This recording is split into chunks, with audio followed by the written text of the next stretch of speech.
The bedroom door stood open, and the lunar ring lay on the carpet like something discarded after a funeral. Evelyn Hart stopped beneath the carved archway, one hand still curled around the medical file from Moonrise Clinic. Inside the royal chamber, silk sheets twisted around Damien Blackwood and Serena, her younger sister. Neither of them spoke at first. The silence answered every question Evelyn had not forced herself to ask. Serena clutched the sheet to her chest, but her eyes dropped to the file before they found Evelyn's face. Damien rose quickly, his powerful body radiating command even while guilt sharpened his scent. Evelyn noticed everything. Serena's torn pearl clasp, Damien's shirt beneath the bed, the faint red mark at Serena's throat. Her wolf recoiled so violently that pain flashed behind her ribs. Yet Evelyn's expression did not break once. "Did you know she was my sister when you touched her?" Evelyn asked. Her voice was soft enough to make Damien flinch. He opened his mouth, but Serena answered first. "Evelyn, please," the counsel said. "I asked him." Damien's jaw tightened. He had faced rebellions without fear, yet now he could not meet his mate's eyes. That hesitation cut deeper than confession. Evelyn set the medical file upon the table. Damien followed her into his office and shut the door. "The royal physicians confirmed you cannot carry an heir," he said. "Silverthorn cannot survive a disputed succession." Evelyn stared at the fertility report spread across his desk. The healer's seal leaned left, an error no Moonrise document contained. Damien had commanded armies, judged traitors, and negotiated blood treaties, yet he had never asked his wife whether the report was true. "You believe this?" she asked. Damien's silence hardened into pride. The council demanded certainty. Serena offered a solution. Serena stood in the doorway, pale and watchful, one hand hidden behind her back. Evelyn understood then. Damien had not merely fallen into temptation. He had weighed her loyalty against a promised heir and decided she was replaceable. The knowledge emptied something inside her, leaving behind a calm more frightening than rage. She twisted the Luna ring from her finger. The moonstone, warm moments earlier, turned cold against her palm. Damien stepped forward. "Evelyn, stop. We will discuss this when you are rational." Her gaze lifted. "I am rational enough to understand that my title means nothing in a room where my husband bargains with my sister."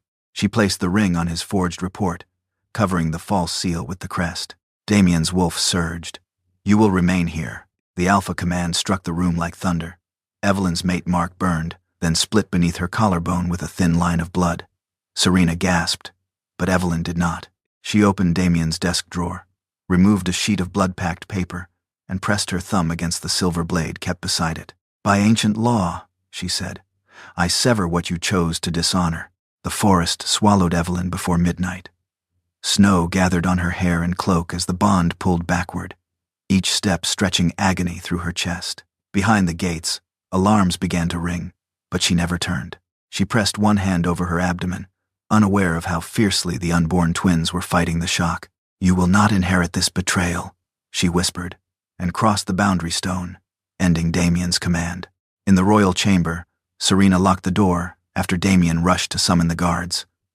Her hand stopped, trembling the moment she was alone. She opened the medical file Evelyn had left behind. 2 silver circles glowed upon the page, each surrounding a tiny heartbeat. Serena read the diagnosis twice. Viable twin pregnancy, royal blood indicators present. For one breath, fear stripped every softness from her face. Then ambition returned. She carried the file to the candle beside the bed. The flame touched one corner, curling the parchment into black petals. Serena watched the first heartbeat vanish, then the second. She told herself Damien had already chosen the future Silverthorn required. Evelyn's children would only complicate what Serena deserved. Outside, the search bells thundered through the frozen night. Inside, fire climbed toward the final line of moon ink beneath Evelyn's name. "My dear friends, stories are built with words, but channels are built with trust. We know that a subscription should not be requested as though it is owed. It should be earned through consistent stories, thoughtful narration, and respect for your time. So, we will not pressure you. Instead, we simply ask you to judge us honestly. If this story has captured your attention, touched your heart, or made you curious about what happens next, please consider subscribing. And if something is missing, tell us. Your constructive words can help us become the channel you would be proud to return to. Thank you for giving a new storyteller a chance. Now, let us return to the moment where everything begins to change. Snow erased Evelyn's footprints almost as quickly as she made them. By dawn, the forest beyond Silverthorn had become a white graveyard of black trees and frozen silence. Every step away from Damien pulled at the severed mate bond inside her chest. The pain no longer felt like a single wound. It came in waves, tightening around her ribs, twisting beneath her heart, then releasing just long enough to let her breathe. Evelyn kept one hand beneath her cloak, pressed protectively over her abdomen. She did not yet understand why the pain seemed to divide itself in two. A branch cracked behind her. She turned, drawing the silver dagger from her belt. 3 Silverthorn trackers emerged between the pines, dressed in gray patrol cloaks. The man in front, Captain Jareth, had once eaten at Evelyn's table during winter councils. "My Luna," he said cautiously. "I am not your Luna." Jareth's gaze dropped to the blood severance paper clenched in her left hand. Damien's royal crest had darkened, where her blood marked the ancient declaration. "You must return with us," he said. "The Alpha King has ordered an inquiry." An inquiry into his own bed? One tracker looked away. Jareth hardened his expression. "You have been accused of abandoning the crown and conspiring with Frostvale." Evelyn almost laughed. Serena had moved faster than she expected. When Jareth reached for her, Evelyn stepped onto the frozen lake behind her. She knew this land better than any patrolman. Years earlier, she had ordered supply maps drawn for every winter crossing. "Do not follow me," she warned. Jareth followed. Evelyn moved toward the narrow ridge where underground springs weakened the ice. The trackers spread out, believing they were surrounding her. She waited until Jareth placed his full weight near the pale blue fracture line. Then she drove the hilt of her dagger into the ice. A crack split across the lake. The trackers stumbled backward as black water erupted beneath their boots. Evelyn ran toward the western bank while they fought to remain above the breaking surface. She did not stay to watch them drown. Jareth knew the rescue drills she had written herself. She had bought minutes, nothing more. The first cramp struck before Evelyn reached Greyhaven. Her knees hit the snow.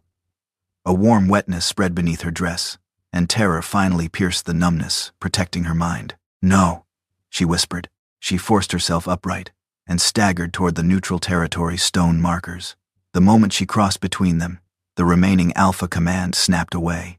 The relief lasted less than a heartbeat. Evelyn collapsed outside Moonrise Clinic. Mara Quinn found her with blood staining the snow beneath her cloak. The older healer shouted for assistance, then froze when she saw the fractured mate mark at Evelyn's collarbone.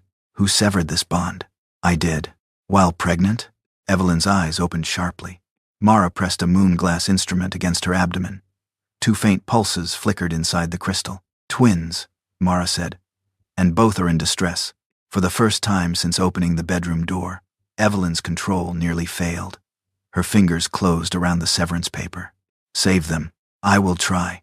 But royal blood cannot remain hidden forever. It only needs to remain hidden long enough for them to be born free." Mara studied her face, recognizing the pride of a Luna and the terror of a mother. She placed her palm over Evelyn's bloodied hand, then invoked sanctuary. Evelyn drew one painful breath. "I, Evelyn Hart, claim protection for 3 moons under neutral law for myself and my unborn children." The clinic bells rang 3 times. At Silverthorn, Damien stood before the empty Luna chamber, while Serena described a secret correspondence between Evelyn and Frostvale. Council members placed a forged ledger before him, filled with payments supposedly approved in Evelyn's name.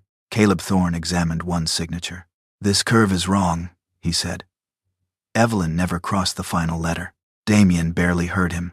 The mate bond had gone silent, leaving a hollow pressure inside his chest that no alpha strength could command away. "She will return," he said. Serena lowered her eyes.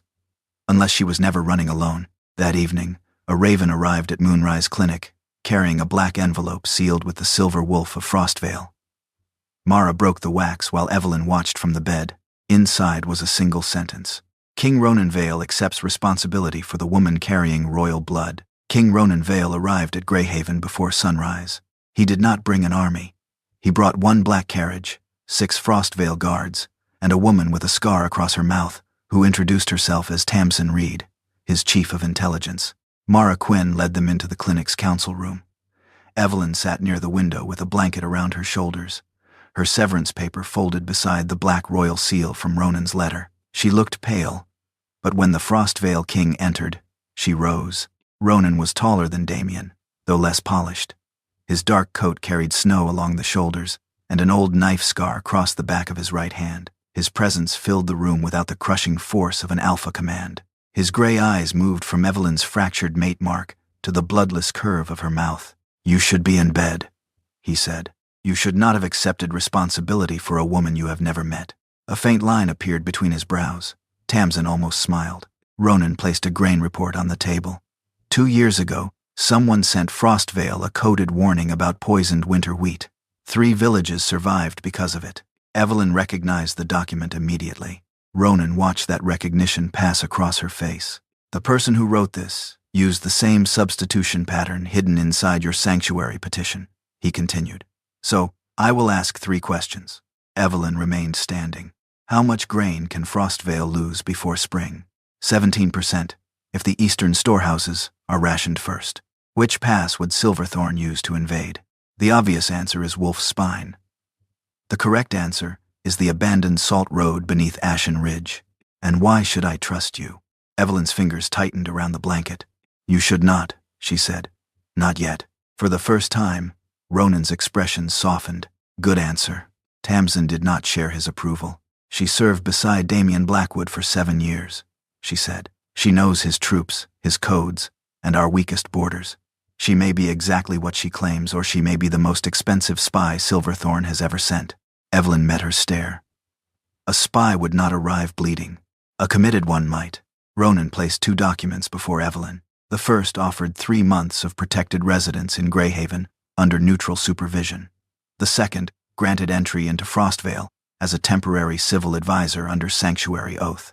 "No Luna title," Ronan said. "No marriage bargain. No debt of obedience." Evelyn read every line. Then she picked up a pen and crossed out a sentence. Tamsin's scar pulled sharply. "What are you doing?" "This clause gives Frostvale authority over any child born during sanctuary. It is standard language. It is unlawful language."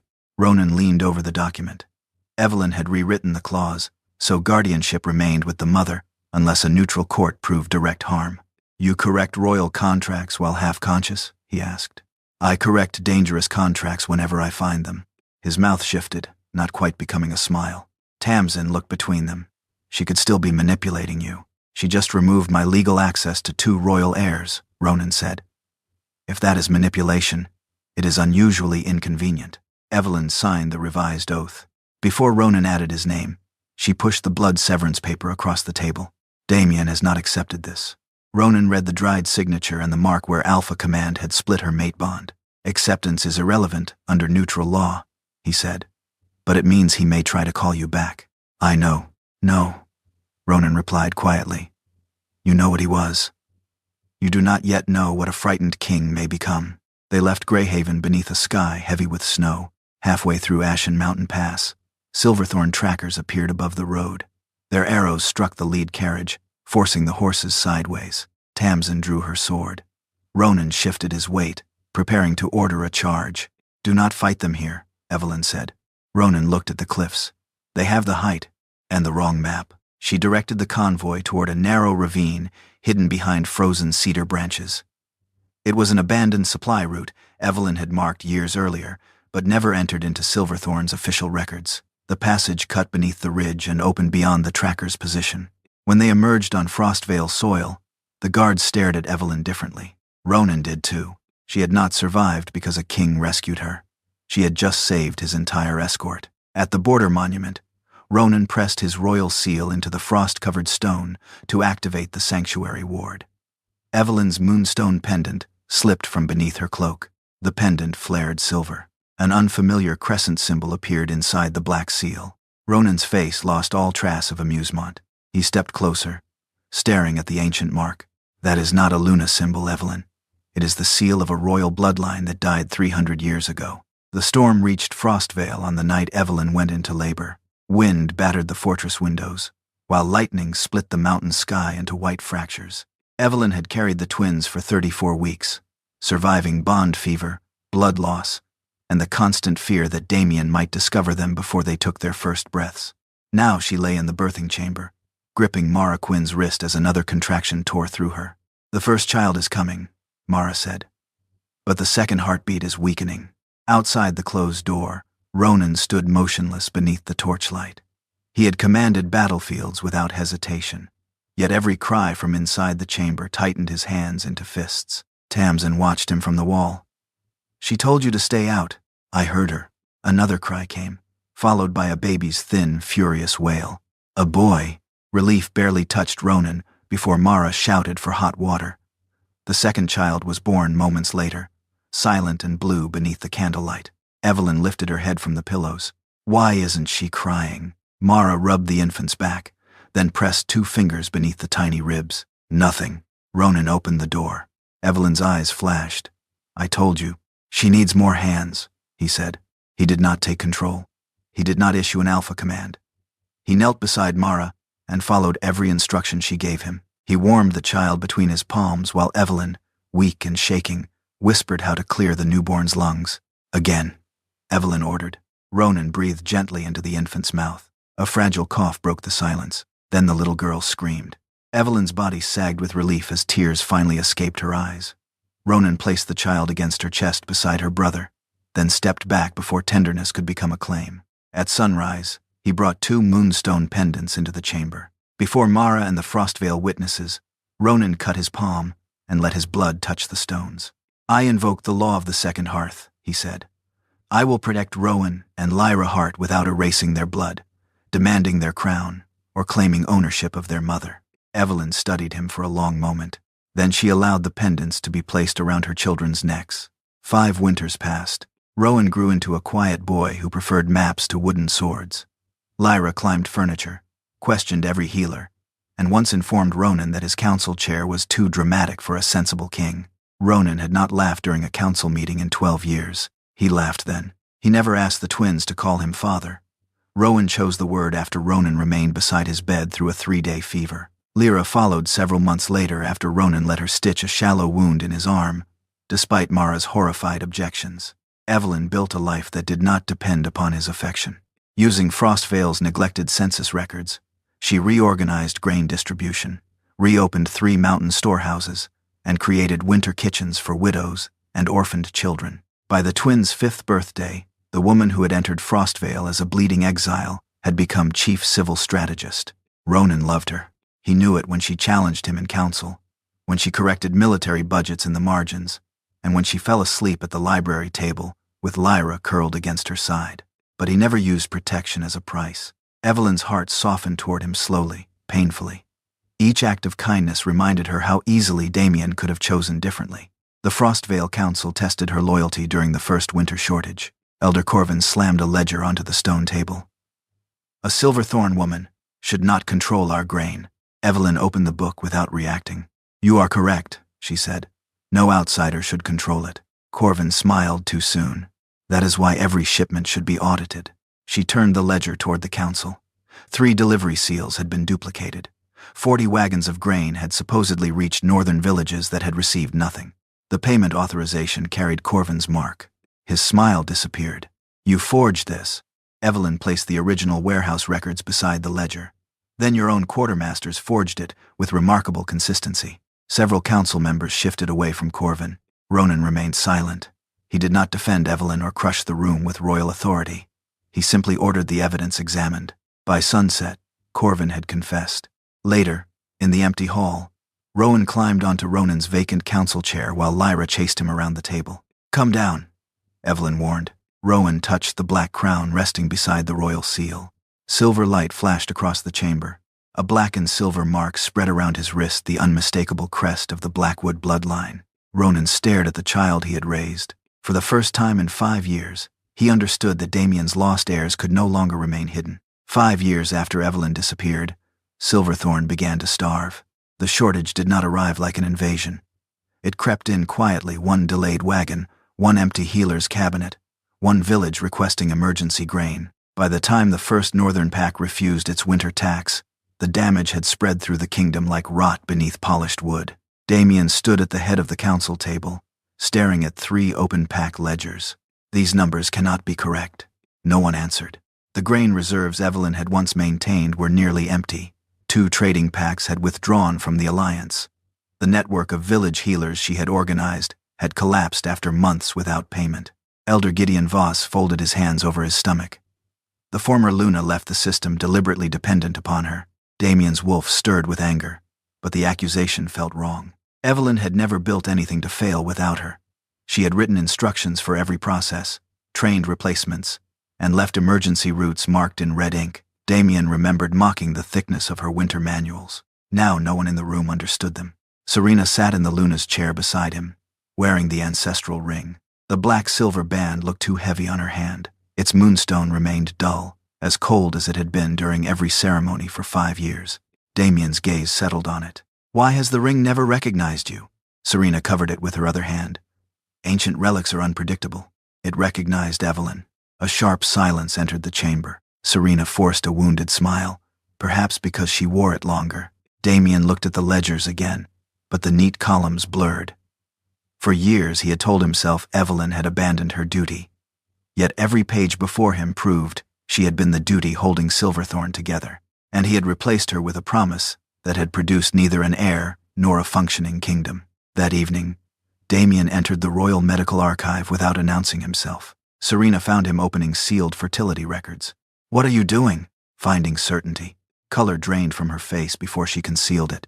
Gideon Voss stepped through the doorway behind her. "My king, reopening former Luna Evelyn's case could damage the crown. The packs already question your succession. They question it because I have no heir." Serena's fingers tightened around the Luna ring. "You said you would never humiliate me like this." Damien turned slowly. 5 years ago, I was told Evelyn could not carry children. You were presented as the solution, yet you have never conceived, and the ring has never accepted you.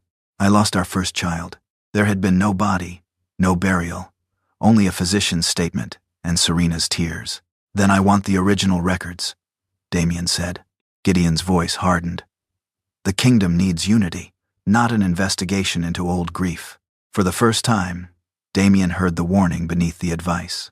Near the archive entrance, Caleb Thorne stood unnoticed in shadow. While Damien and Gideon argued, Caleb removed a small security crystal from a locked evidence drawer. Its surface briefly reflected Serena, exchanging 2 medical files with the royal healer. Caleb closed his fist around it. He had questioned Evelyn's signature 5 years ago. He had allowed Damien's anger to silence him. He would not make that mistake again. 3 days later, Damien attended the Northern Trade Summit through a security projection in the war room. Frostvale's winter festival filled the crystal screen with firelight, music, and children racing across a snow-covered square. Damien watched without interest until King Ronan Vale appeared among the crowd. Ronan was not wearing a crown. A dark-haired boy sat on his shoulders, one hand tangled in the king's hair. A little girl walked beside them, holding Ronan's gloved hand, while speaking with the absolute confidence of someone certain she would be heard. Then Evelyn stepped into view. The room inside Damien went silent. She looked stronger than he remembered. Her hair was longer, silver threaded through her dark cloak. She was laughing at something the girl had said. Ronan turned toward her with an expression Damien recognized immediately. It was not possession. It was home. Damien leaned closer to the projection. The boy on Ronan's shoulders looked toward the recording crystal. His eyes flashed gold-black. Damien stopped breathing. That exact color had appeared in his own eyes during his first shift. The same sharp brow, the same slight tilt of the head when studying a threat. A violent pulse struck Damien beneath the ribs. Royal blood answered, royal blood. The silver cup in his hand collapsed under his grip, cutting his palm. Blood ran between his fingers, but he barely noticed. The girl turned next. A crescent-shaped light briefly appeared near her neck before Evelyn adjusted the child's scarf. Twins. Damien counted backward through the years and felt the truth close around his throat. Evelyn had been carrying his children when she crossed the border. Ronan lifted the boy down, and the child immediately reached for his hand. "Father," he said. The word passed clearly through the projection. Damien stared at the frozen image of the son who bore his eyes and another king's trust. Then he turned to Caleb. "Find out exactly when those children were born." Sen. The sealed blood registry opened only beneath moonlight. Mara Quinn placed the black glass tablet on the archive table, while Evelyn stood between Ronan and Tamsin. Rowan and Lyra were asleep 2 floors above, guarded by 6 Frostvale wolves who had been ordered not to frighten them. The tablet contained 3 drops of blood, Evelyn's, Rowan's, and Lyra's. Mara pressed Evelyn's moonstone pendant against its center. Silver lines spread across the glass. The blackwood crest appeared first a wolf crowned with thorns. Beneath it rose another symbol, a crescent divided by a vertical blade. Ronan's expression tightened. Evelyn looked at him. "You recognize it?" Mara answered before he could. "The mark belongs to the Moon Arbiters." Evelyn stared at the symbol.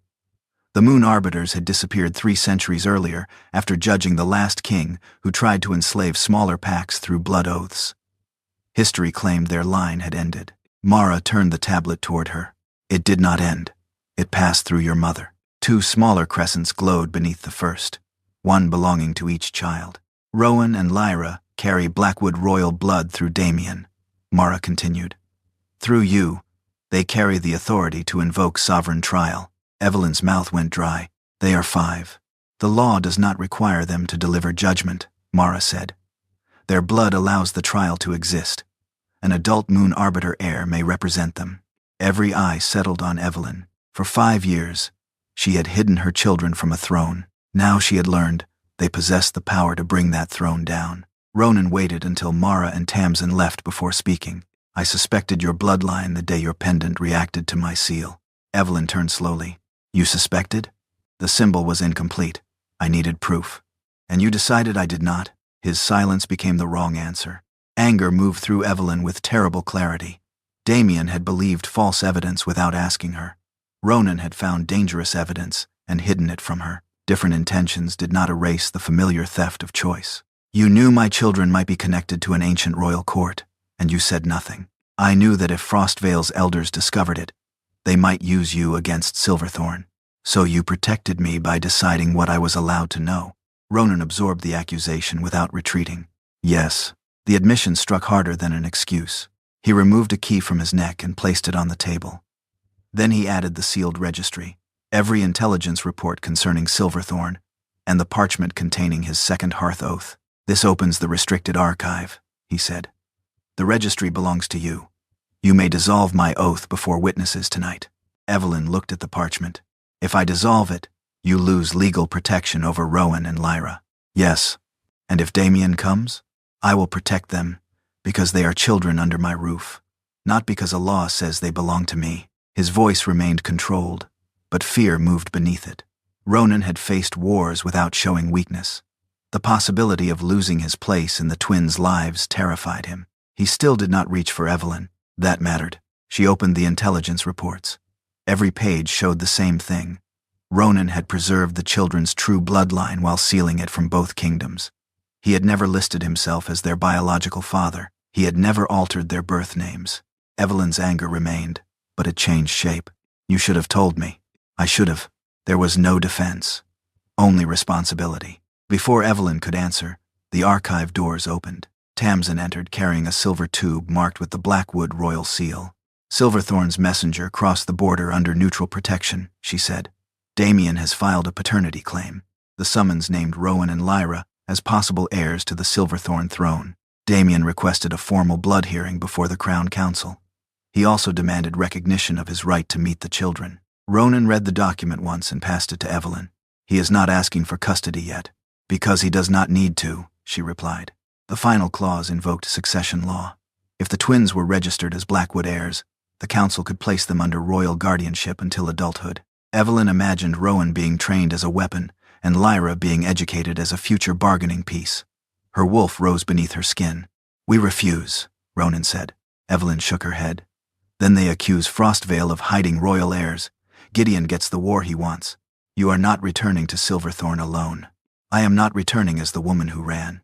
She placed the Moon Arbiter registry beside Damien's summons. For 5 years, survival had meant distance, secrecy, and locked doors. Those protections had reached their limit. Evelyn would not let Damien or Ronan decide the next move for her. She would stand before the council herself. Then her eyes reached the final sentence. If the children failed to appear at the hearing, Frostvale would be formally charged with abducting the heirs of Silverthorn. The Luna ring began burning Serena before Damien asked his first question. She stood inside the royal dressing chamber, while servants fitted the silver coronation gown around her waist. 5 years of waiting had led to this ceremony. Once crowned, she believed no medical record, missing sister, or hidden child could remove her. Then Damien entered and dismissed every servant. He placed the coronation decree on the table between them. Did you know Evelyn was pregnant when she left? Serena forced her expression into wounded disbelief. How could I have known something you did not? Damien watched her too carefully. The alpha who once accepted every tremble and lowered gaze had disappeared. In his place stood a king, studying a suspect. I found gaps in the medical archive, he said. Her fertility report was replaced. Serena covered the lunar ring with her other hand. Heat pulsed beneath the moonstone. Evelyn always kept secrets. Answer the question. No. Damien lifted the succession bowl from the table. By tradition, the lunar ring had to recognize the royal line before coronation. Serena had delayed the ritual for years with illness, mourning, and fabricated pregnancies. She had no excuse left. Damien held out his hand. Place the ring inside. Serena obeyed. The moment the moonstone touched the silver bowl, blue fire erupted around her fingers. She screamed and pulled back. Blisters rose across her skin. The ring remained in the bowl, cold and dark. Damien's face hardened. A true Luna is never burned by the crown. Serena pressed her injured hand against her gown. Fear stripped the softness from her voice. You slept with me willingly. Yes, Damien said. That is the guilt I will carry. But whatever you did afterward belongs to you. For the first time, Serena understood that Damien's shame no longer protected her. It made him dangerous. Caleb Thorne left Silverthorn before dawn. The security crystal was hidden beneath the lining of his coat, wrapped in silver cloth to prevent royal trackers from sensing its magic.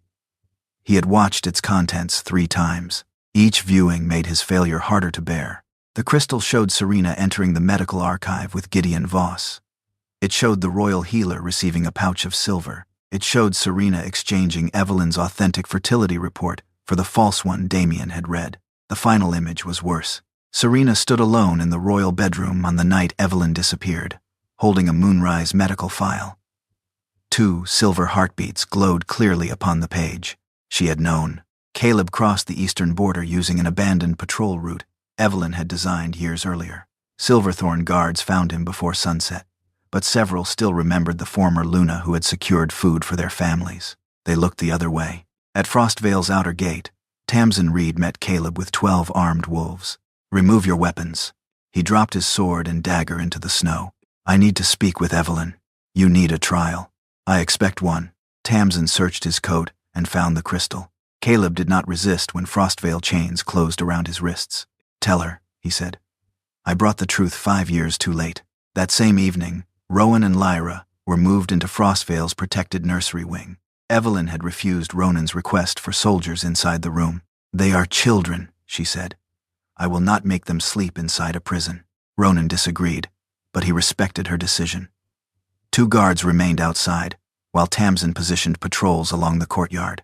The attack came through the ceiling. 3 wolves wearing Frostvale uniforms dropped from an old ventilation passage. Their scents had been masked with wolfsbane oil. One seized Rowan. Another reached for Lyra. Lyra screamed and drove her moonstone pendant into the attacker's face. Silver light exploded across the room, burning his skin. Rowan bit the hand covering his mouth and kicked backward exactly as Ronan had taught him. Tamsin broke through the door seconds later.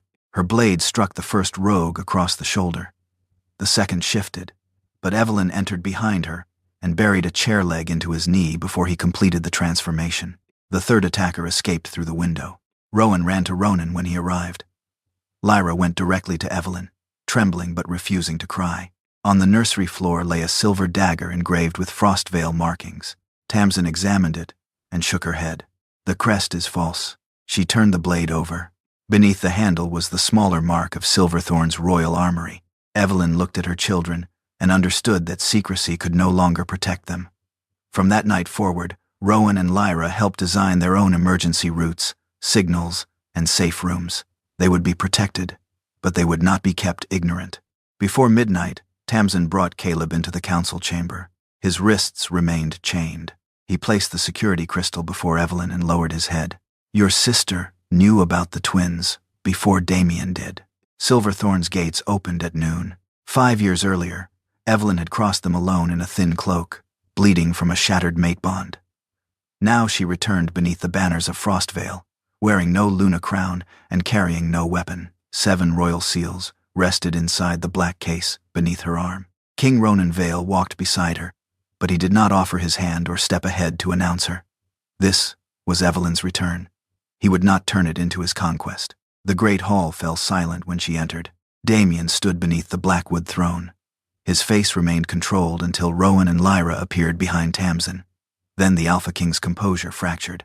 Rowan possessed Damien's dark hair and watchful stillness.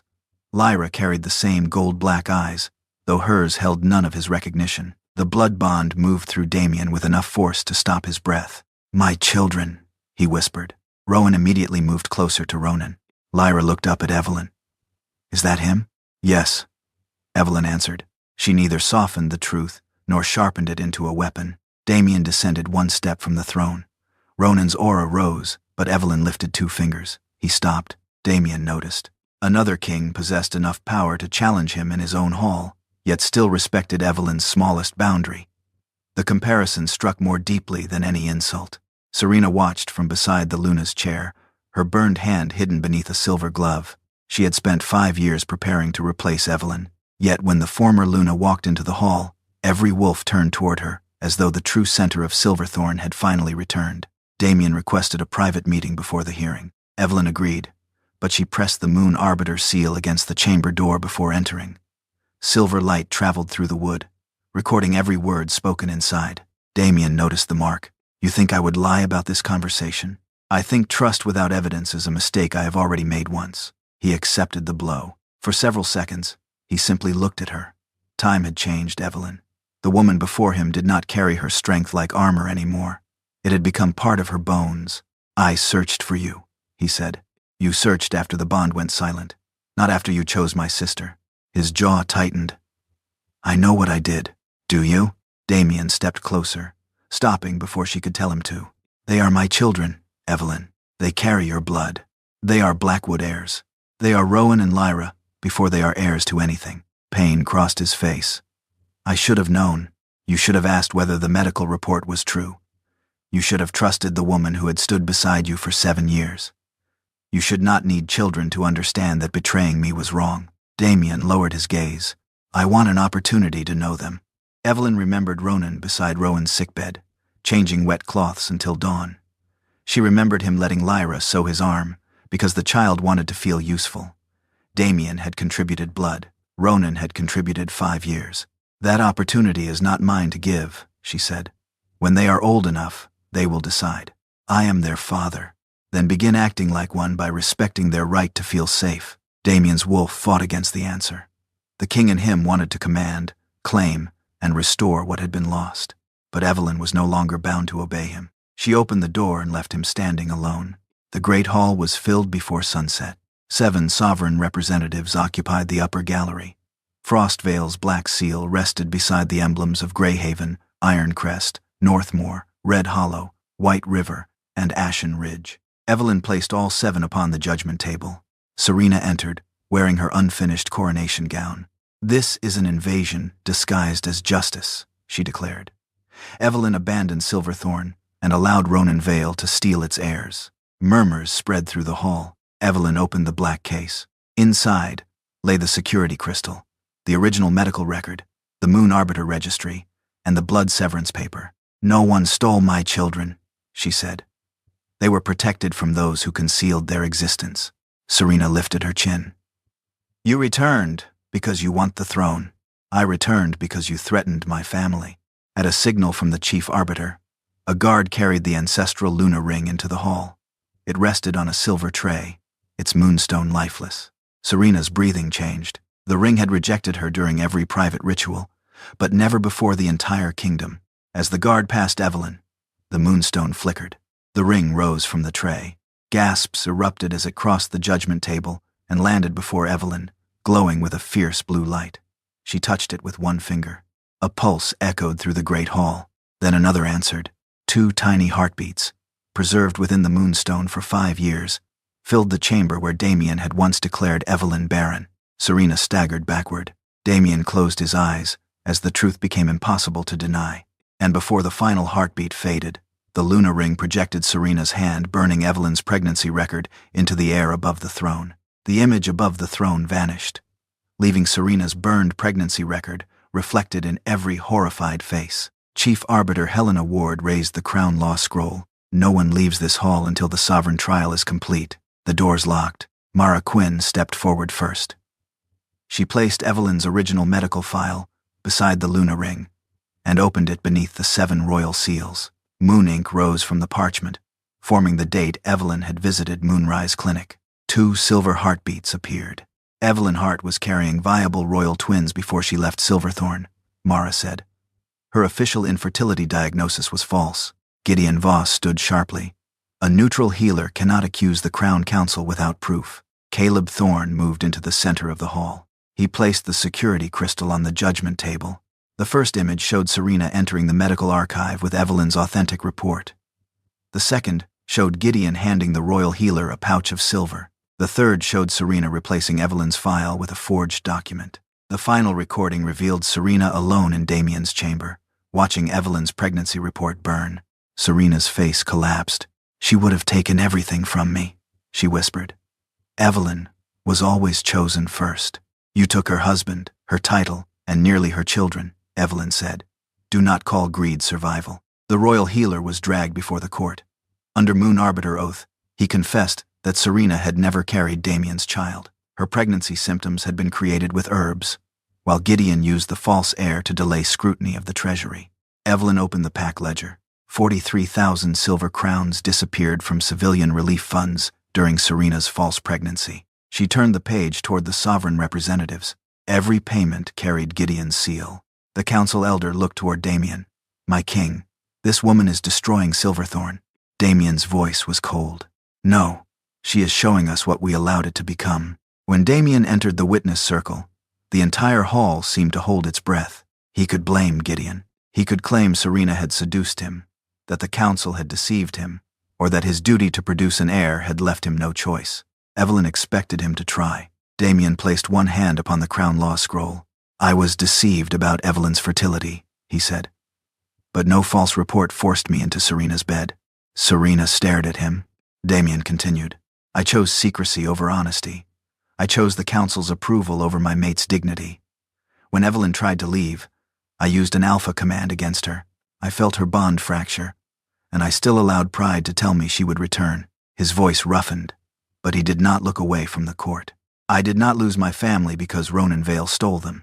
I lost them because I treated loyalty as something I owned." The admission moved through the Silverthorn wolves like a blade. Gideon's remaining allies lowered their eyes. Evelyn felt no triumph. There was only the quiet recognition that Damien had finally spoken the truth when it could no longer purchase her forgiveness. Chief Arbiter Helena looked toward the twins. "The council claims Blackwood blood gives Silverthorn guardianship over Rowan and Lyra." Ronan stepped forward. "If either child freely chooses Damien, Frostvale will not prevent that relationship." The words cost him. Evelyn saw it in the stillness of his hands. "But no crown," Ronan continued, "will remove them from their mother or force them to exchange the father who raised them for the man whose blood they carry." Rowan walked into the witness circle holding Lyra's hand. Damien lowered himself to one knee, making his body smaller before them. Rowan studied his face. "Did you look for our mother because you loved her?" Damien swallowed. "Or because you found out we were heirs?" No answer came. The silence was not cowardice this time. It was the only honest response Damien possessed. Lyra moved closer to Ronan and wrapped her fingers around his hand. "He stayed when I was sick," she said. "He knows I hate honey medicine. Do you know that?" Damien's eyes shone. "No. You may learn someday," Lyra said. "But you cannot take us." Evelyn's instinct was to step forward, to shield them from the weight of the hall. She stopped herself. This was their voice. Rowan and Lyra's Moon Arbiter marks ignited simultaneously. Silver light traveled across the floor, encircling the throne, the council table, and Damien's kneeling form. Chief Arbiter Helena broke the wax seal on the verdict scroll. "By blood, testimony, and ancient crown law, this court has reached its judgment." She looked directly at Evelyn. "The fate of Damien Blackwood's throne will be decided by the woman he once denied the right to choose." The verdict scroll remained open between Evelyn and the Blackwood throne. Chief Arbiter Helena Ward waited while every wolf in the Great Hall watched Evelyn. Damien stood inside the silver circle created by the twins' Moon Arbiter marks. For the first time in his reign, no title protected him from the consequences of his choices. Evelyn looked at the throne she had once helped preserve. I do not ask for Damien Blackwood's death, she said. Death would end his punishment too quickly. A murmur moved through the hall. She turned toward Gideon Voss. I ask that every council member involved in falsifying medical records, stealing relief funds, and concealing royal heirs be removed from office and tried under civilian law. Frostvale guards closed around Gideon before he could reach the side doors. The former elder shouted that Silverthorn would collapse without him, but no one answered. Serena stood beside the judgment table in her unfinished coronation gown. Chief Arbiter Helena read her sentence aloud. Serena was stripped of the acting Luna title, removed from the Hart family registry, and forbidden from entering any royal pack. Every property purchased with stolen council money would be returned to the villages that had gone hungry. Her final sentence placed her under permanent supervision at a border clinic. Serena laughed bitterly. You are sending me to serve nameless people? Evelyn met her eyes. You wanted a life outside my shadow. Now you will have one where my name cannot open or close a single door for you. The Luna ring slid from the table and stopped before Evelyn. She did not put it on. Damien approached the judgment table without his crown. He signed the permanent mate's severance first. The moment his blood touched the parchment, the last thread between him and Evelyn dissolved. Pain struck them both, but Evelyn remained standing. Damien's hand shook as he signed the second decree. It renounced compulsory blood claim over Rowan and Lyra. The third document recognized Ronan Vale as their lawful hearthfather and confirmed that any future relationship with Damien would depend upon the children's free consent. Damien looked toward the twins. Rowan stood beside Ronan, holding the edge of his coat. Lyra held Evelyn's hand. I am sorry, Damien said. The words were not directed only at Evelyn. I am sorry I learned your names after another man had already learned your fears, your illnesses, and the stories you ask for at night. Rowan studied him with the solemn expression that mirrored Damien's own childhood face. Will you try to take us later? No. Damien's voice broke, but he did not look away. If you decide you never want to see me again, I will obey. Lyra tilted her head. That is what father does. He listens when we say no. Ronan's eyes briefly closed. Damien removed the Blackwood crown and placed it beside the signed decrees. Under ancient crown law, an alpha who abused a mate bond and concealed lawful heirs could not continue as sovereign. Silverthorn would be governed by an interim council until its packs elected new leadership. Damien stepped down from the dais alone. Evelyn had once imagined that seeing him lose everything would heal her. It did not. Healing had begun years earlier, in a northern fortress where 2 newborn children survived a storm, and a king promised to protect them without claiming ownership. Frostvale welcomed them home beneath falling snow. Ronan had prepared no coronation, no public proposal, and no expectation that Evelyn would remain beside him. He met her in the quiet council chamber, where Rowan's Blackwood mark had first appeared. You are free, he said. The children are safe. You do not owe me a crown, a bond, or love, because I stood with you. Evelyn placed a parchment on the table. It was a crown oath written in her own hand. The document named them equal sovereigns. Neither could use alpha command against the other. Evelyn would retain independent authority over civilian law, sanctuary houses, and the children's guardianship. Either could leave the union without losing rank or property. Ronan read every line. You corrected my contract again. This one had more serious errors. A quiet smile touched his face. Evelyn stepped closer and placed her hand over his. I am not choosing you because Damien failed, she said. I am choosing you because you never required me to fail before you respected me. Ronan signed. The old Luna ring was melted the following spring. Its black silver became 2 small moonstone pendants, one for Rowan and one for Lyra. Evelyn refused to let the symbol become another chain passed from one woman to the next. Within a year, sanctuary houses opened across the northern territories, protecting mothers, rejected mates, and children threatened by royal blood claims. Damien wrote to the twins but never arrived without permission. Before Rowan and Lyra's first shift ceremony, his latest letter came sealed with the former Blackwood crest. Rowan placed it on the breakfast table. Can he come? Evelyn looked at Ronan. Ronan looked back without answering for them. She pushed the unopened letter toward her children. Your blood tells you where you came from, she said. It does not decide who you must become. Then Evelyn stepped away from the table and allowed Rowan and Lyra to choose whether the man who gave them life had earned the right to witness the lives another king had helped them build. So, this is where Evelyn's story closes. Are you still here with me? Then maybe this story touched something familiar, the pain of being betrayed by someone you trusted, misunderstood by people who should have known your heart, and forced to walk away while others expected you to beg. But Evelyn did not beg. She hurt. She lost sleep. She carried fear, anger, and 2 unborn children across a frozen border. Still, she protected the one thing betrayal could not take unless she surrendered it: her dignity. That may be the quiet lesson here. You cannot control who lies about you, who chooses someone else, or who understands your worth too late. You can control whether their choices become your identity. You can leave the room. You can stop explaining yourself to people committed to misunderstanding you. You can build a life where love does not require humiliation as an entrance fee. And no, choosing yourself does not mean becoming cold. It means becoming careful about who gets access to your heart, and perhaps making them fill out a very detailed application first. If Evelyn's choice spoke to you, comment one word below: dignity. And if this story stayed with you, leave a like, share it with someone who needs it, and subscribe for more stories about women who chose themselves without losing their hearts.